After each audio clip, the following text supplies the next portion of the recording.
Hi, everyone. Welcome to Drink It In, the podcast. This is season 11, the Rabbi Roundup. And of course, I've been interviewing rabbis, but I had to invite Rabbi Hajioff for several reasons. Besides the fact that I need to find out from him how he's written so many books. That we're gonna have to get to within the interview. But I also know that everyone's just gonna love his accent. And so it's gonna be so pleasant just even to listen to his voice, besides all the wisdom that he's going to share with us. So Rabbi Hajioff, please tell us where you're from originally and where you are now and what you're doing with yourself and how you got to this place.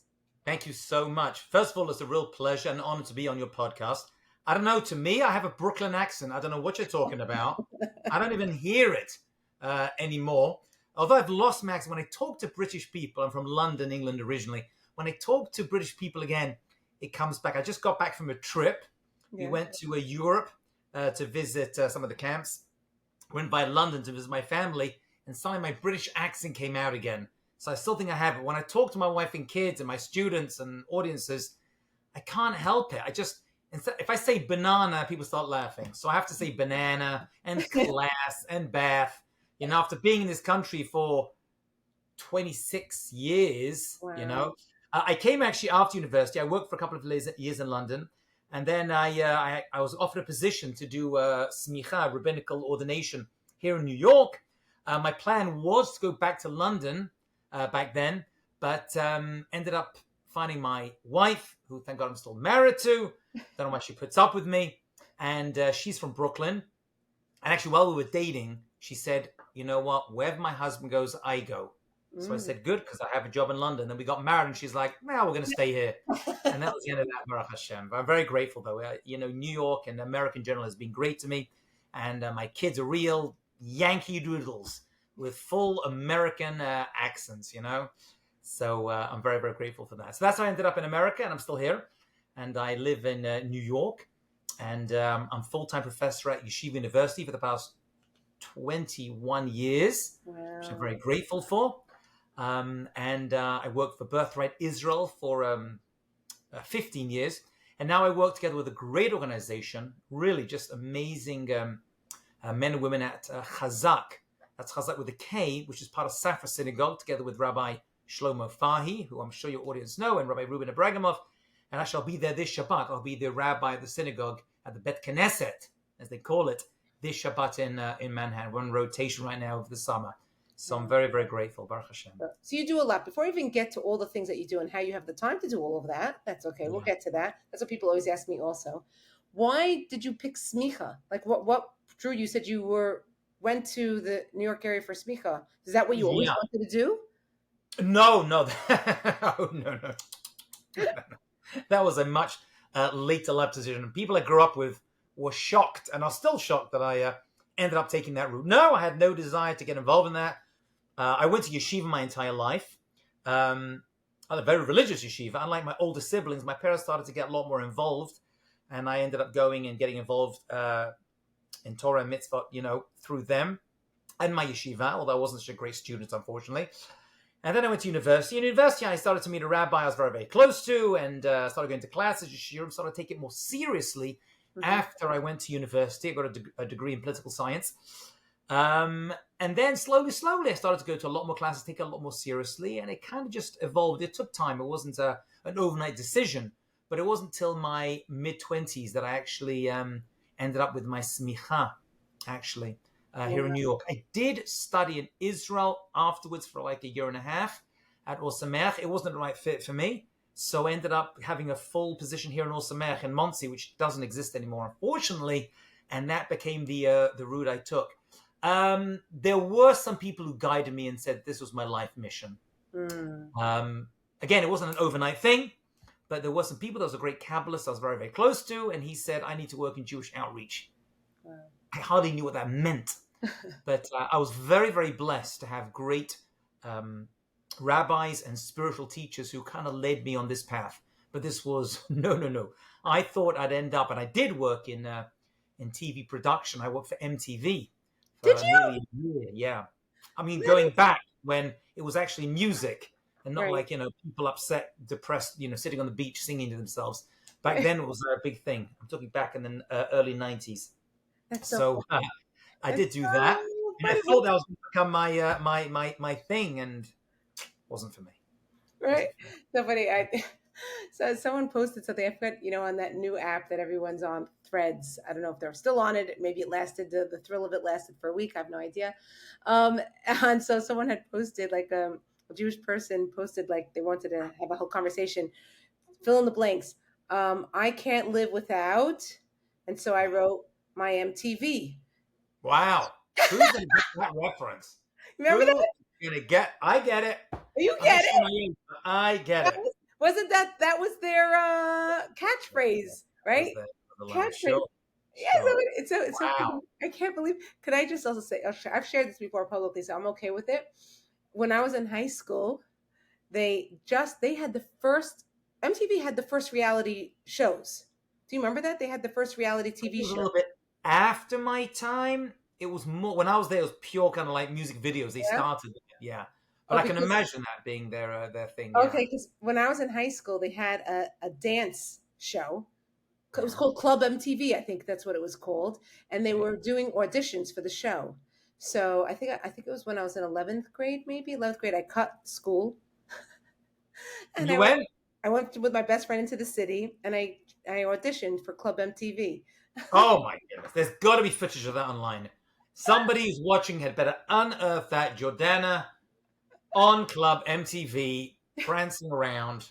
I didn't make it, and I Oh, I didn't. But I just obviously, but I was such a chavaya to actually audition for it. It was very very cool. But it's just so funny that you said MTV because that's like what it brings back to me, my memories of MTV. So funny, so funny. Okay, so now let's get away from MTV, and now we move forward. So did you get your smicha from Or Sameach? I did. Osmech Monsi. Or Sameach Actually, funny Monsei. enough, there were three great rabbis who I learned so much from, and they all signed off on my smicha. And I Mhm. remember asking why, and there was a group of us, and actually the group became greater rabbis and more prestigious than me. One's a big rabbi in South Africa, one's a rabbi, and a couple of them rabbis in England.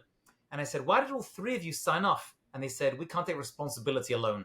You guys are crazy. So all three of us were going to sign off on the smicha certificate, which was a great thing. But it was an amazing experience. Yeah. Okay, so with all jokes aside, is that normal for three verbatim? Is that like a bait-in type of thing? No, no, you don't need it at all. You could have one person Oh, signing off okay. on it, I guess. It's not really an official thing anyway.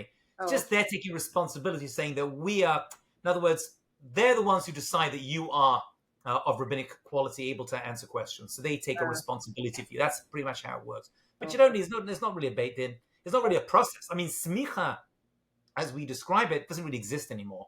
Smicha used to be, the word smicha actually means to put your hand on something, and they used to like transfer. That actually disappeared a long time ago. They tried to reinstitute it again at the time of Rav Yosef Karo in Sfat and bring back the original traditional smicha, but real smicha is not. Now it's basically just someone signing off saying that this person knows the information, they've learned it, we tested them, which they did extensively, and we, the signees, are willing to say that we are confident enough this person is able to become a rabbi in Israel. That's pretty much how it works. Okay. Okay. Thanks for that information. So now let's get back to all your jobs. So, Yeah. how do you have time in the day? Well, now it's the summer, so maybe YU isn't as predominant Yeah, or we're off. We're off for the you're off. summer. Thank You're off for the summer. Okay, so now you could so now you could give a little bit more time to the other two. So, but even let's say during the school year, how are you able to balance everything? What do you do? All I have to say is that I got a Tesla and I leased it. I Okay. leased it. It was a big discussion in my house because, you know, you get a Tesla, it's fancy. At least I got a very good price. And I'm already at 40,000 miles in 2 years. So I'm way over my mileage and I'm going to have to pay a lot of money. I'm very grateful to drive a lot. Most of my time is spent driving to and from Manhattan and Great Neck. A lot of what I do for Chazak as well is running classes and programs in Great Neck, New York, to the Persian, almost said German because I just came back from but the Persian, I don't know why I said that. The Persian population over there. So I'm very grateful, but I drive a lot and I get around and I enjoy it, Baruch Hashem, you know, and it makes life a little easier. It used to be I was at Yeshiva University every day. I managed to reschedule things during COVID. I'm there twice a week now, Oh, full days over there. And the other days I'm in Manhattan or in Great Neck, and I get around. So okay. yeah, And yeah, so very, very. when did you write your first book? When did you? Okay, so the first book actually is called, I don't have a copy next to it. It's called Jew Got Questions. I Mhm. wrote that, I think, 2014. And Wow. basically I approached Feldheim, because the one of the owners of Feldheim is a good friend of mine. And I said to him, what book needs to be written? So when I was growing up, I don't know if you remember this, there was a book called The Jewish Book of Why. Remember that book? It was No. quite famous. It was basically questions and answers. And it stayed in my head. And I said to him, what book needs to be written? And he said, a orthodox, although that book was conservadox. Okay. Most of it, about 80 to 90% was good stuff in there. But we need an updated version of questions and short answers to questions on all areas of Judaism, which at that point did not exist. So I actually did a fundraising campaign online through Indiegogo. I don't know if they're still around. And, I raised a lot of money to do that. And I wrote this book, and it really became very, very popular. Actually, a friend of mine, Asher Milstein, sponsors thousands of copies, and everyone who goes on Birthright to this very day gets a copy through Jeff Seidel in the Old City. So at this point, we've printed, we're actually about to go to print again. It's like a seventh printing now, about 10 to 15,000 copies. I'm not sure exactly. I'm kind of like out of it, but yeah, I'm very grateful for that. So that was the first book. And how long did it take you to write it? Didn't take long, funnily enough. It doesn't take long to write a book. It takes a long time to edit and print a book. That's what takes time. Writing the book, because I'd already had all these questions and answers in my head, questions of, reincarnation. I always get that. What my dreams mean, all that kind of stuff that I've been asked of these. I already had stock answers to. So writing it just took me like a couple of months or 2 months or something. Editing it was, wow, that was like a good year. They were very nervous, some of the questions, and I had to go back. And it was a little bit, I learned a lot from that process. Yeah. Okay, so that was book number one. What's book number two? So number two was I perform a lot of weddings over the years. A lot of people meet, because I work with young professionals. I still work with young professionals. So I've performed about 150 weddings over the past, 22, 23 years. And I used to get a lot of questions. I used to do a lot of Chatan classes and give a lot of advice to Kalot, which I still do every day. Just now, right before I started, I got WhatsApp messages from, someone who's dating someone. So I did a lot of that. And I used to write it down and give a lot of classes in Shiurim. And eventually I decided to, put it together in a sefer. Feldheim was nervous to publish it because I go into intimacy questions over there. Nothing crazy. So they were a bit nervous to do that. I ended up self-publishing, which was the right decision for that particular book. And I called it Will You Marry Me? So I self-published, and it did very well. I'm actually, out of all the books, I'm most proud of that one, And it's basically same kind of thing. A lot of questions and thoughts and ideas on dating, relationships, marriage, what makes a wedding, how to perform a wedding ceremony, what the customs are all about, why we break a glass, all that kind of stuff. Red flags in dating, all the stuff I just kind of deal with. And that's probably what I get most of my questions in. So I kind of double-clicked on the chapter in You Got Questions and created that book. So that's how that particular book happened, yeah. Okay. Book number three? Book number 3 is actually right over here. Okay. And is still in print. I actually just delivered a few boxes of it to Feldheim because I was just on another podcast, which will be coming out next Motzei Shabbat, I should say, with these Living L'chaim. Oh, yeah, he's so nice. Yeah. Yaakov interviewed you? Yaakov? Yes. Ellie and Yaakov Langer interviewed me. So they said on one condition, you've got to make sure the books are available. So I had to schlep a whole bunch of books over to them. This is a book which, out of all the videos on my classes, I have had at this point thousands of shiurim online, this gets the most questions and the most comments. And that is Mashiach and Acharei Yamin. What started as one class became 10 classes, became a course which I teach at Yeshiva University, like a 26-part course, and it became this sefer over here called The Future. I wanted to call it Jewpocalypse, but my publishers were like, don't be crazy, too much. So I wrote the book, and it became also very, very popular. A lot of non-Jewish people read that book, actually, and watch the videos on it. I have a lot to say on that. Actually, the podcast with those guys, the Langer brothers, is actually on this particular topic of Mashiach, Acharei Yamim, all the questions. It was a lot of fun. It was a lot of fun. So we did that. And that's still selling very, very well, Baruch Hashem. I'm working on another book, but I'll be honest, I don't have the patience. I should get back to. I'm working on a book right now on leadership and leadership qualities, and the Jewish principles of Jewish leadership. Not just leadership, by Jews, but Jewish concepts of leadership in general. Okay. So that's a book which I kind of took a 3-month hiatus, but I'm working on that book right now. And you know what? It's going to happen. B'ezrat Hashem. I have to do Shuvah. I kind of neglected it, but yeah, God willing, yeah. So that's with Feldheim also? No. That is most likely going to be self-published. And just go on Amazon now. I don't have the patience to deal with that. You just kind of okay.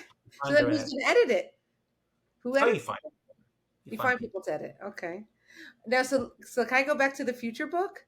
Sure. Okay, so for a second, correct me if I'm wrong, please. I'm not the all, and obviously you're you are more knowledgeable than I am in the area. I find that topics that one has never experienced, it's very hard to give over. Meaning, I know there are thoughts about what happens after this world, but we don't really have, again, correct me, concrete proof. We could present thoughts and ideas, but I'll give you a classic one, and maybe you could shed some light on it. You hear that famous line that people say, "Oh, so and so is watching me now," or so on. The neshama, da da da. And now I've read different places where no one's watching you. Like I've read in the Gemara that they don't interact per se with this world, and that once you pass on, you've passed on. That's the concept of, there's a purely spiritual world. This is a physical world. The idea of that, there are no mitzvot up there. There's no body, no nothing. There's no physicality. Then the pain that you feel has not anything to do with. Okay, it's a great question. Happens to be that question you just asked is something I actually put in my first book in a nutshell. I kind of answered did you? It. Okay, yeah. But it's two different topics. You have Mashiach, and there's a lot written on Mashiach. The prophets all speak about Mashiach and Acharei Yamim, actually what happens before, during, and after. What we don't have too much on, we have prophecy on it, and it is a principle of our faith, is Tchet HaMitim, resurrection of the dead, not reincarnation, that's a different topic. Right. But resurrection of the dead. These are principles, they're going to happen, they haven't happened yet. So when you say concrete, it's an unusual expression to use because we believe in the prophecies of our prophets, and all the prophets that we have today in Tanakh have something to say. That's why we still have them. There were many prophets that lived before who we don't have the prophecies because they don't apply and they're not applicable anymore. You jump to another topic, which I'm going to talk about right now, is are the dead aware of what's happening in this world? Okay. The short answer is, weirdly enough, we're not too sure. The Gemara speaks about it. It's a very famous Gemara in Masechet Berachot that asks that exact question. And it goes backwards and forwards. It's a weird story, which happened to love, about a guy who spends the night at a cemetery and hears two spirits talking. And the Gemara goes backwards and forwards. Are they aware of what's happening in this world? Mm-hmm. And this, you can look up this Gemara. It's a fascinating Gemara. Ends up being that there is no conclusion. The Gemara leaves it open. The commentators end up having a dispute. Some say they are, some say they are not. Some say only Tzaddikim are privy, like Avraham, Isaac, and Yaakov, and maybe recent, are privy to what's happening in this world. Even without a body, they are aware what's happening in this world. Generally speaking, people like to think that they are, that their grandmother or their mother or father is aware of what's happening. Interestingly enough, only when good stuff is being done in this world, they hope that someone's watching them, not when they're doing the bad stuff. You know what I'm saying? So the short answer is, we don't know. No. Right. The general consensus is that there is an awareness, but they don't really care because they're involved in the spiritual world, and what's happening in this world doesn't really concern them. And if it does, they are aware of it and they're brought back in order to see it. Then again, there is a concept at the weddings, which is written by a number of commentators and a number of places that I've seen, including the Khatam Sofer, that when a person gets married, the ancestors come down under the chuppah. And I'll Mm. tell you something, Jordana. I have, as I mentioned before, I've performed many weddings, and you get a feeling under the chuppah, Mm. and it's not of this world. But Mm. there is a concept that all previous generations and ancestors of the Chatan and Kala are present under the chuppah. If they're present, I'm assuming they know what the heck's going on. But on a regular basis, probably not. Probably not. Also, isn't there also a concept of is it when you go to a caver, you should make sure your tzitzit are tucked in? That is lag larash. When you go to a cemetery, you put in your tzitzit. That is because you are, as it were, making fun of the people in the kever who are that. Even that may not be about them. That could be about you because you need to have respect. At a cemetery, a person's neshama may be present. Actually, that's one of the reasons that a tombstone in Hebrew is called a nefesh, which means a soul. A little bit of that person's soul, as it were, still exists in that place. That's why we go and pray to God at Kvarim. So that is a concept that you're kind of making fun. That doesn't mean they're aware per se of what's happening in the world or in your life. Just when you're there, you show respect by tucking in your tzitzit. Yeah, Right. that's lag larash. You shouldn't make fun of them because a simple mitzvah, even that they can't do. Right. That is true, yeah. Right. That's what I'm saying. So like, if they can't see, then But like you said, it's more for you per se. It could be. Right. It could It's be, like I always say that there are different things that there are so many halachot, and if people understood the workings behind it, it's not just stam. Okay, Hashem wants me to do X, Y, and Z. We're not robots, but there are meanings and of ways to help us be better people. Like that the famous one always why we cover the challah, right? So okay, so of course yes, halachically you're meant to make the bracha on the challah first, but everyone always says you don't want to embarrass the challah. Right. But it's Challah does not get embarrassed. It's right. you. Yeah, you're relating to inanimate objects. I mean, again, we learned it out from Abraham and Aaron, right? Moshe Rabbeinu, rather. And Aaron, they couldn't do the plagues themselves if they were saved. Moshe Rabbeinu had to use Aaron, right, to bring, blood into the Nile because he was saved by the Nile. So there is a concept that we respect inanimate objects, hoping that we'll learn from that. Right. And we'll end up taking more care on humans as well. Right. On animate object. That's the concept. Yeah. That's the concept. Yeah. So that's what I'm saying. That sometimes people don't even understand that they get stuck in the idea and they're like, this is so silly. I'm like, no, you have to take it one step further. You're like stuck in it. Yeah. Okay, so now let's get back to the rabbi role. So so you officiate weddings. Yeah. You do kiruv. You work at YU. You have talmidim. You write books. How am I doing so far? Yeah. Have I missed anything yet? You're a dad. I'm also a very good tennis player and pickleball player, actually. I spent this morning doing both, so yeah. Okay, so I'll have to play tennis against you if your wife allows. I play tennis. I teach tennis. I teach. Wow. Yeah, I teach tennis. Yeah. So good for you. I love that. Yeah. So I teach. That's what I usually do in the summer. I teach tennis in the summer. Yes, yeah, people don't things you don't know. But let's see. Okay, so that's good. So you have some outlets. That's very good.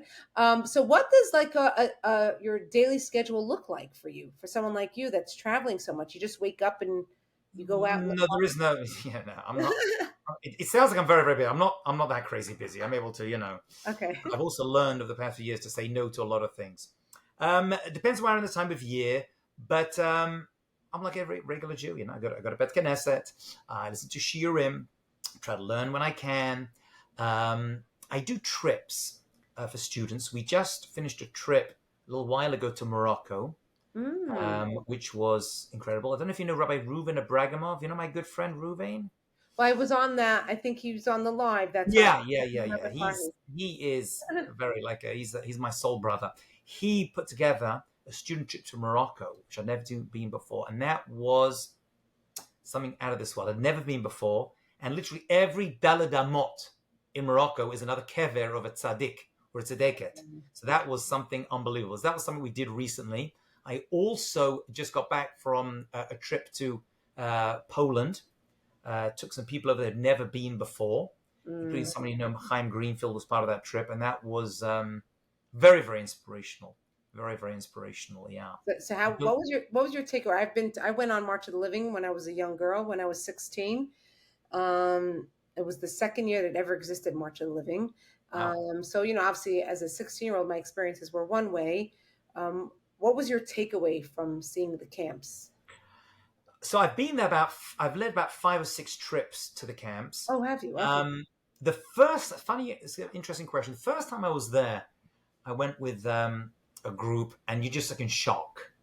It's just literally in shock. It's like you're seeing like the tochacha. And it's going to sound weird. For me personally, it's so crazy and so out of this world that they were able to put this together and the damage they brought upon our people. For me, it built my emunah. I know many people are like, no, how can you believe in Hashem after that? For me, it had the exact opposite effect. I was like, wow, there's got to be a God, because it's so crazy. Yeah. You know what I'm saying? That it just makes no sense. It can only be HaKadosh Baruch Hu allow them to do this insane and get away with this, terrible, nefarious, evil plan against Klal Yisrael. So it had that effect on me. Then, like anything, the second time you go, it's like, and the third time, this time I'm like, oh my God, here we go again. And I really did not want to go to that particular part because it's upsetting, But I learned a lot, and I still learn a lot, and I still see new things.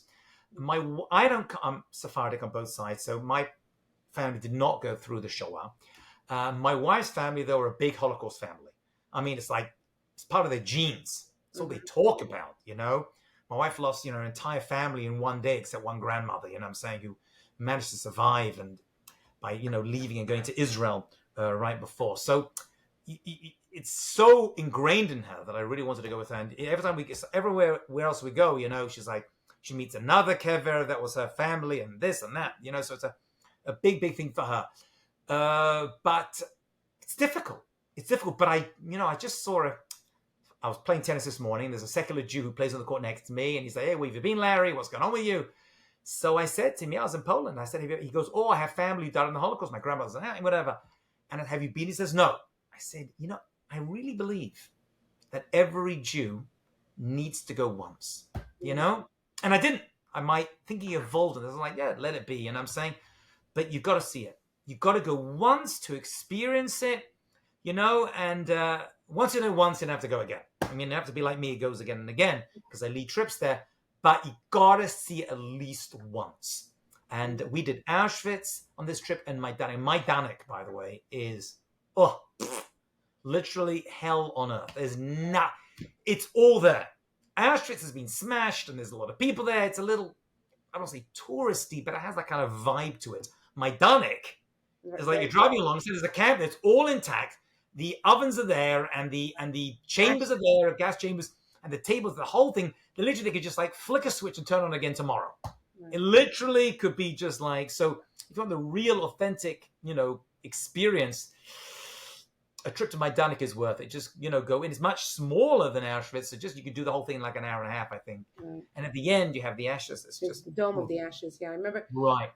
When I was in Majdanek, what I recalled that hit me really hard was that the town was right there. Like, all you had to do is you cross the street. So if anyone's listening to this or watching this, like, think about where you live, and you cross the street, and then there's the next house. So that's it. That's what Majdanek was, right? Majdanek was the camp, and across the street were the town. Yeah. And for people to say that they had no idea of what was going on. Oh, they knew. It's right there. It's like a high street. It's like a local park right next to you. 1,000%. Yeah. And you see the chimney. I'm sure they had the smell. They knew. Yeah. 1,000,000% they knew. Now, could they have done something about it? And we have Polish guys who take us through. This has become very, very controversial. Even in recent times, they're still talking about it because the Polish don't like them being called Polish death camps. They call them German death camps in Poland. They don't like this, and they see themselves as much victims, as the Jews were. Like they attacked us too.